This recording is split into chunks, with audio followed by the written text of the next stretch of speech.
What is up, YouTubers? NYKia31 here.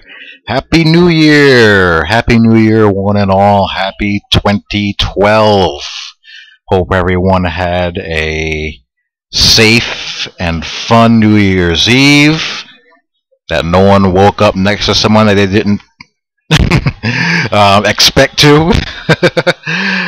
And that everyone is safe and sound, and that everyone has a blessed and fruitful and happy, successful 2012.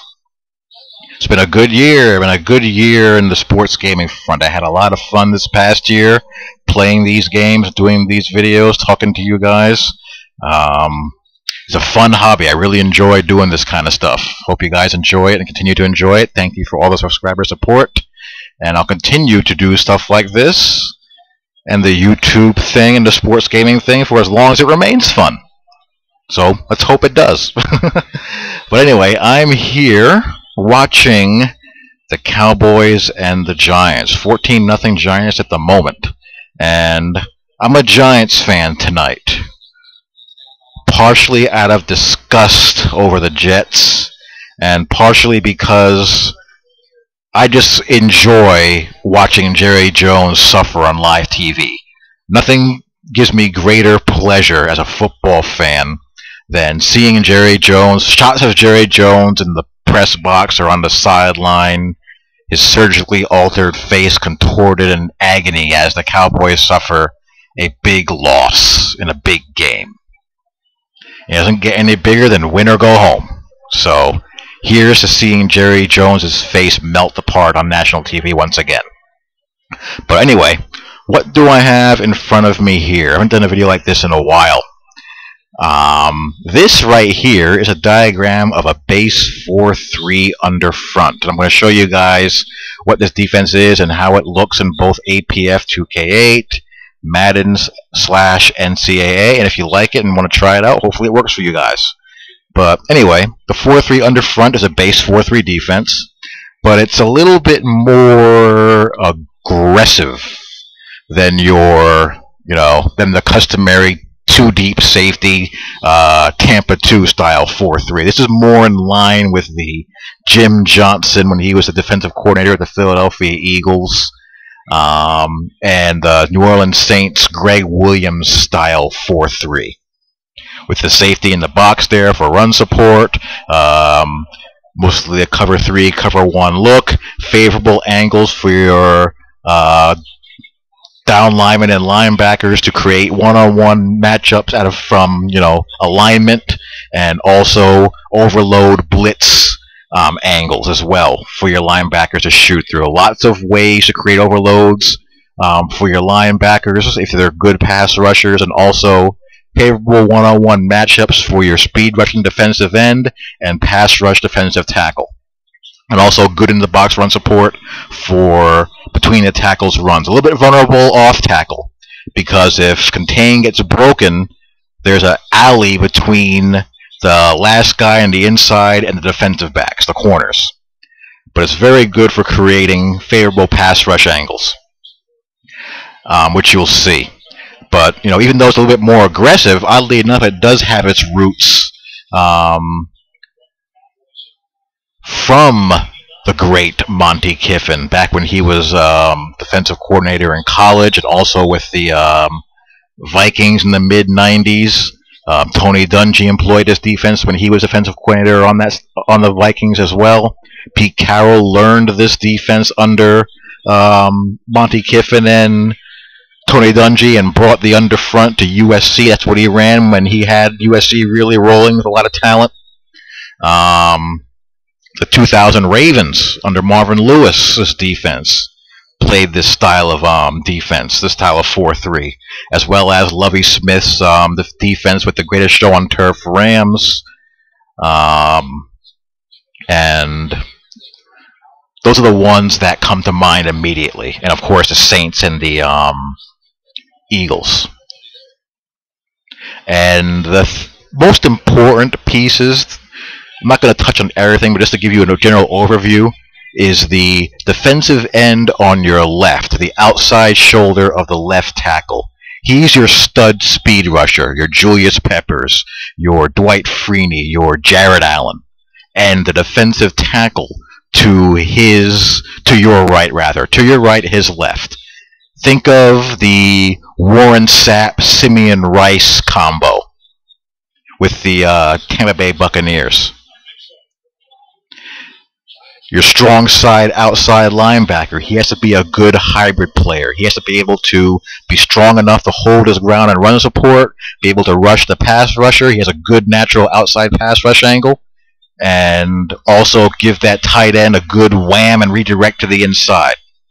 Your inside backer, this is how Ray Lewis played in 2000 Ravens. He's shielded by those defensive tackles and defensive ends on his side, occupying blockers and allowing him to make plays in space.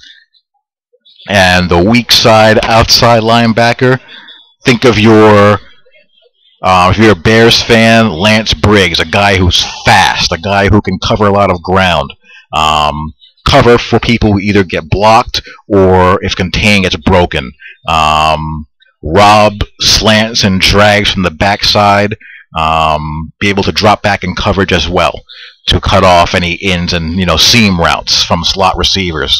Also to be on the alert for backs coming out of the flats. In the box safety, he has contain. Robber coverage rules apply to him. He checks number 2. Number 2 goes vertical. He carries him for a depth of 8 to 10 yards, releases him to the deep safety, comes back to look to rob slants, drags, ins, and crack anybody underneath. Corners' responsibilities are pretty straightforward and easy. And the deep safety, deep is the deepest, wide is the widest at all times. And as I mentioned before, it's very good for creating one-on-one situations for your edge rushers. Just by natural alignment, the defensive end to your left is in a favorable outside speed rush position with a tackle. If they try to double team him, the defensive tackle is going to be one-on-one with somebody, either a back, more than likely because the center is going to have a hard time trying to reach over to block him, as well as account for the one technique defensive tackle who's between the center and the guard on the strong side. The defensive end, the other side, he's head up on the tackle, and if he gets doubled, the outside linebacker, if he puts in, gets one-on-one with either a tight end or a back. Or if they double team him, the defensive end is one-on-one. If they double team a defensive end, the defensive tackle or the linebacker is one-on-one. And if you add in blitzes through any of these gaps along the defensive line, you can create a lot of stress just by natural alignment, which you'll see in a little bit. But that's a brief little overview of the 4-3 under front, and I'm going to show it to you and how it looks in APF and in Madden. And hope you guys enjoy, and hope you guys try it out and have success with it, depending on what game you play. It works either way. And I'll talk to you all later on. Take care. Peace. Alright, APF under front. Jack Youngblood comes charging on in, and that was just a run stunt. That was a gap stunt. But he just overpowered the left tackle and got in there and crushed him. Here he goes 5 wide. 5 wide, no problem.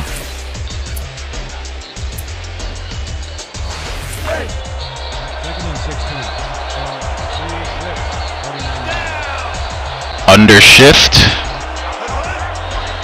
And pay attention to Youngblood.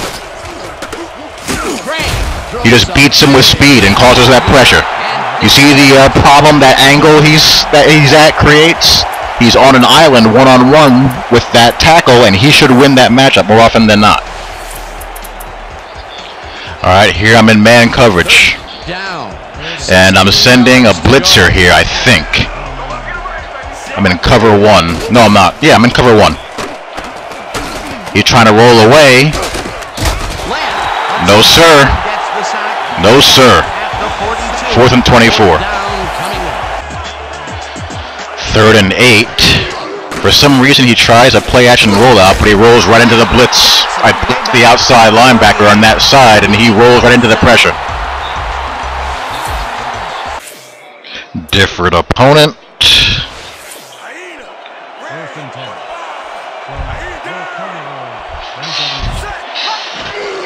Four-man rush. He drops back way too far. Youngblood crushes Randall Cunningham, and Randall Cunningham is dead.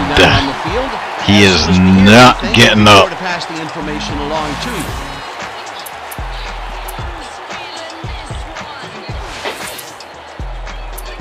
Now, I don't stay in 4-3 all the time. I get out of it, you know, when I feel like I have to.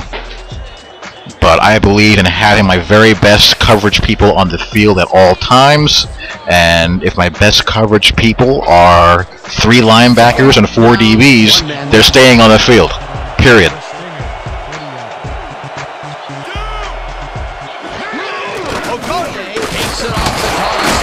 He tried to quick snap me, but it didn't matter. I got a face mask penalty, but you saw the weak side linebacker fly out there.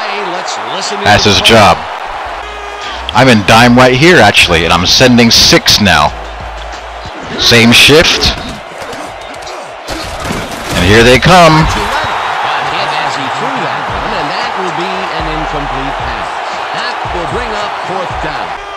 And here's some run stuffing. Weak side backer Brad Van Pelt kisses him right in the mouth. Leon let nice through. Again, one-on-one matchups. Put them in good position based on play call, line stunt to get favorable one-on-one matchups. And they said that his forearm is in quite and legends versus generics, they should win those matchups more often than not on average. Thanks, Peter. The game actually has over and under backwards. It says over, but it's an under front. Here I send an outside linebacker blitz, freaks the quarterback out, and he can't get enough on the throw to make an accurate throw. Madden is a little different for a couple of reasons. One being you have to do, if you don't think the line stunt that is assigned to the play is going to do the trick for you, you got to do your slanting left and right, pinching or edge rush stunt audibles or adjustments yourself. No one's there. You know, the Colts just have great linebacker zone coverage and athleticism. And you're going to have to flip the play here and there. So sometimes you'll be in an over, sometimes you'll be in an under. Because you don't want to have, like a situation here, you want to have someone over a slot receiver at all times. But the same rules apply. And this was actually a good game to get this thing sorted out in Madden, because you're going into no huddler, so you got to be on your toes and be able to figure things out quick. He needs to get rid of it. Here comes Mathis, and you see the pressure there as well. He has to get rid of that ball quick and short. And he's trying to no huddle and hurry up. You got to make sure your safeties are aligned as you're calling cover 2. Otherwise, you're going to have your safety covering a lot of ground. And here comes Freeney unblocked. He's got to get rid of the ball hot. And the tackle was made by Pat Anger of the game. And of course, being Madden, he wants to be arrogant and go for it on 4th and 1. Run stuff, turnover on downs. Crashing the line, bringing some heat. Freeney unblocked. Safety. And that sure changes the dynamics of this game. Another drive. Ingram on the give. And look at the pursuit of these guys. He lost yardage on the play. They will pursue to the ball in space. Protection scheme and blocking scheme that you want. But ultimately, this game comes down to one big... And no huddle, whatever. People who know huddle, they just want to get under your skin and into your head more than anything else. The stop was made by Pat Angerer. The Saints still look short gain over the middle. I'm okay giving that up for the time being. The secondary is doing such a great job tying up these receivers. I think I bring some heat here. So little room to work. And there's Mathis. Fumble. And a turnover. You're not going to beat Mathis and Freeney on a rollout. They're just too fast, and they get off their blocks with their pass rush moves too good. So that's the under front, guys. Hope you guys enjoyed, and I will talk to you all later. Peace.